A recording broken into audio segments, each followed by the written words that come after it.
Hi, this is Mark Roemke with Ninja Training TV. Today we have the fourth one in our wrist lock series. So this is the basics that we teach at our dojo for wrist locks when somebody brand new shows up to teach angling, distancing, and timing.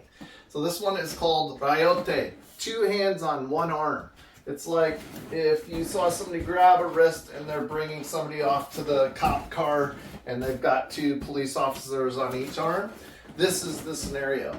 So the first thing that this teaches is a way to connect with another human.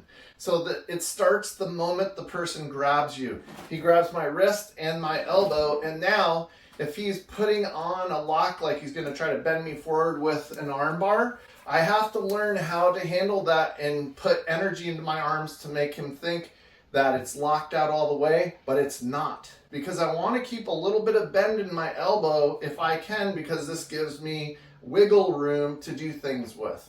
So let's say he's starting to put this lock on, and now I've given him resistance so that he's like, oh, I've got the lock on, right? If I let him do the lock all the way, now I'm in a little bit more of a trouble and I've got to know some other advanced things to get out of this because it's literally locked out. I let him take it.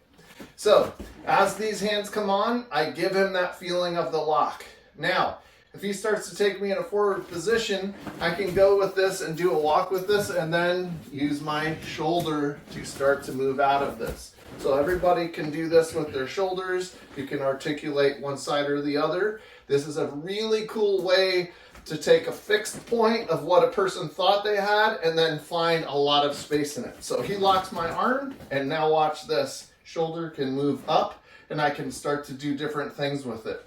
If I'm at an angle here and you see the arm lock and I have my shoulder come up, I can drop my elbow in and change the angles of his wrists in here, and then I can start to do different things from this scenario. So he locks my arm, I give him the resistance, and I learn how to roll my shoulder from there. And I can do different things with this. Sometimes they'll get the lock too far forward, and then I can learn to spin and do other moves with this as well and drop and spiral in. But I want to play with the scenario like if I grabbed Chris, just so he can start to feel where he can move around that lock scenario, right? He puts me in the lock, I feel it, oh, there's the wiggle, and I'll take him in a scenario. Then I'll put him back into another one, and he'll get to feel that. And then I give him enough resistance to where he could start to do a move on me. So you can see it's really fun to work back and forth with somebody to feel what it's like. Later on when you get good, you can actually start to really put these onto somebody, and then they've got to start to see what they can do if they're using a power with this.